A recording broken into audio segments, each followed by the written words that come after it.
Continuing with the last topic, today we are going to study about longitude and time. The relationship between the sun and the earth is considered the best timekeeper in the world. Okay, the earth rotates through 360 degrees. Children, you know that in total, I told you in the last class that there are 180 lines of latitude, and if we include equator in that becomes 181. Likewise, there are 360 degrees of longitude. See, here they've made it at an interval of 30 degrees. So 30, 60, 90, 120, 150 and 180. Likewise, in the western hemisphere, 30 degree west, 60, 90, 120, 150 and so on. So in total, there is 360 degree of longitudes. Now that 360 it completes one rotation in 24 hours. That is why we say Earth takes 24 hours to rotate, or it takes 24 hours is the duration of a day. So if we talk about it in degrees, 360 degree of rotation is completed in 24 hours. That is the degree of a sphere. So if we just divide it, it becomes 15 degrees completed in 1 hour and 1 degree in 4 minutes. Okay. Another thing, as the earth is rotating from west to east, the places situated in the east will have sunrise earlier than the west. Now here I would like to show you this diagram. Okay. So if you see this diagram, Tokyo is here. Okay, we're taking three places. Tokyo, then you can see this GMT, that is a 0 degree line. So let's take London here, our Greenwich time.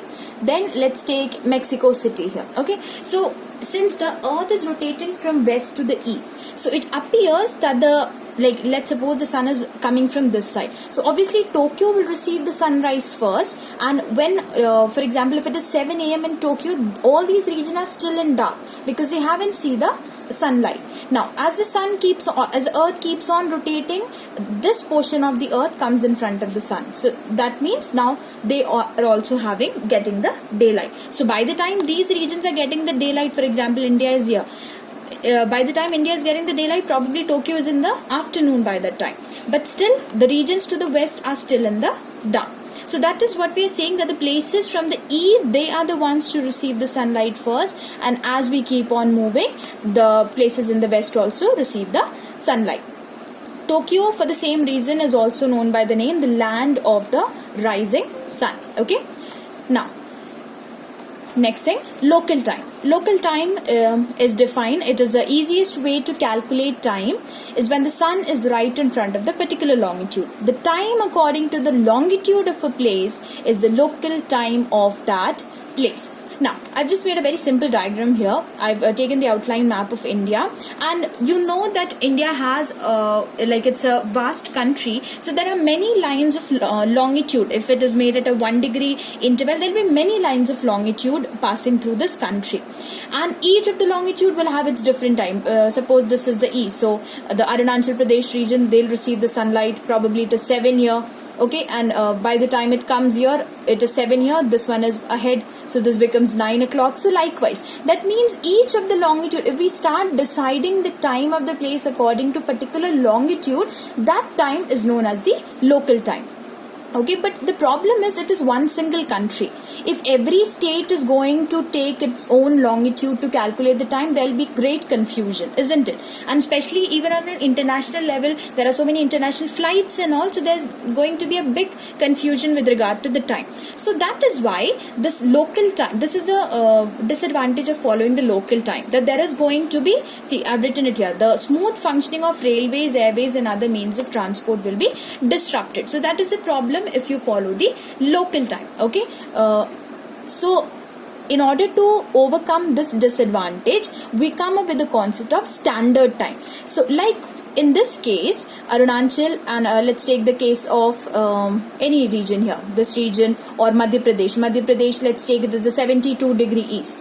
Okay, Allahabad, it is a 82.5 degree east, the line we are talking about, the longitudinal line. So amongst all these lines that is passing through the country takes one particular longitude to calculate its time, and that one longitude is known as the standard meridian of that place, and the time is known as the standard time of the country. So why is standard time taken up? So that we can avoid the confusion. So now the entire world know that India calculates its time by this 82.5 degree east longitudinal line which passes through Allahabad. So accordingly, they'll be able to calculate the time. So remember, in order to calculate the time of any place, you need to know the longitudinal value of that place. Okay. So in order to overcome the local time problem, we came up with the standard time. Likewise, there are time zones. So the earth completes its revolution, I told you, 360 degree in 24 hours and so on. Some countries in the world like Russia, Canada, USA, they are so large longitudinal extent that one standard meridian was not enough to provide uniformity of time. If you just compare the size of India and China, there's a vast difference. So India is able to follow just one standard meridian and they're able to cope up with the time. But then there are certain countries that is too huge and they follow these time zones. So what they did was, the International Prime Meridian Conference divided the world into 24 standard time zone, each extending over 15 degree latitude. So this much of the region, it was divided into 15 degrees of zones. So there are 24 time zones on the globe when you see. Russia has 11 time zones and USA has 4 time zones. I know, children, it is very difficult for you to understand verbally like this.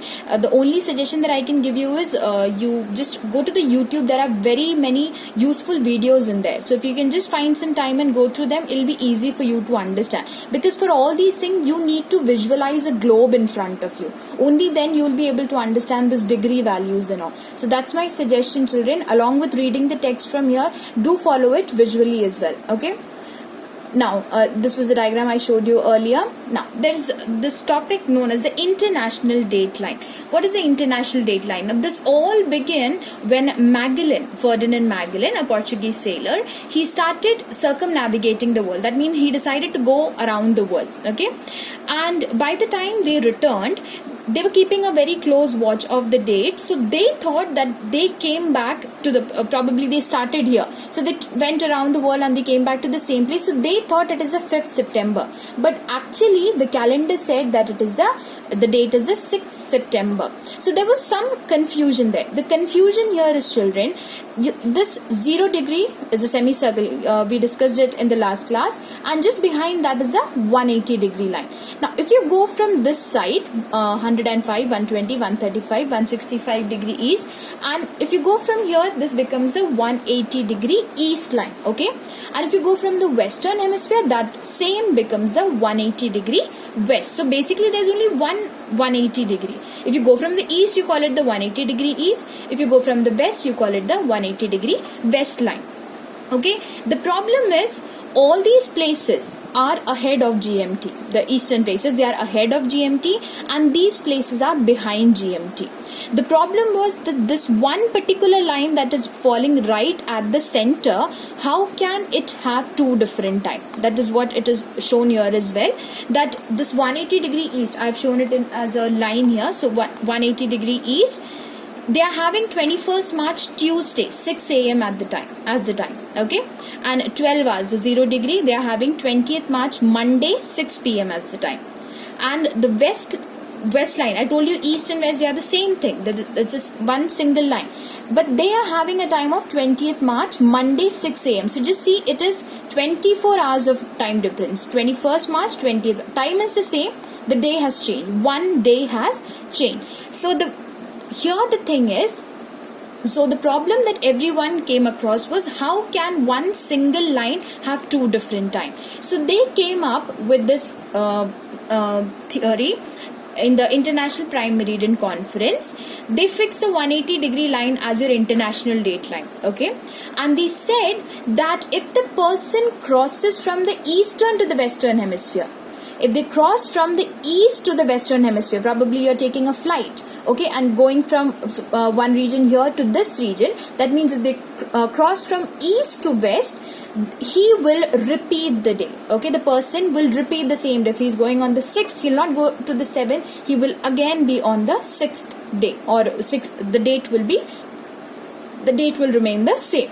On the contrary, if the person is crossing from western to the eastern hemisphere, from here to here, he will lose a day. Okay, so the thing here is, in that case, he is going to lose the day. That means if he is crossing on the 6th of March, then ultimately he will take the date to be the 7th March. Okay, so that is the case of your international date line. The last topic, the great circle and the small circle. I told you about the great circle in the last class itself. A line that the plane intersects the surface of a sphere and divides it into two equal parts is known as a great circle. That means it should pass right at the center of the circle, and it should be able to divide it into two equal halves. So in that case, we call it a great circle. And in the opposite case, when the plane passes through the sphere but does not through the center, then in that case we call it a small circle. Some characteristic of the great circle. The center of the great circle always coincides with the center of the sphere. Obviously, children, it is only at the center we'll be able to divide it into two halves. Then it is the largest circle that can be drawn on the sphere. It represents the circumference of the sphere. So all these things are the things that you have to learn up, children. The characteristic. Because the simple is that the concept that you need to remember is plane passing through the center of the sphere and dividing into two halves. Then the routes along the great circle routes are the shortest route, and they are actually used for your navigation system as well. So that was all about your second chapter. I hope you have understood. If you're having some difficulty, children, you can go through this video once again. I'll be sending you the text as well, so I hope that will help you. You can just read through the book thoroughly and take help of some of those videos as well. I tried to bring it into this video, but that was not possible, or somehow I was not able to do that. But I hope, since you are watching this on the YouTube, take help from YouTube. There are many videos related to your international date line and all. Just try to watch them. You'll get a better idea of the concept. So that's it for today, children.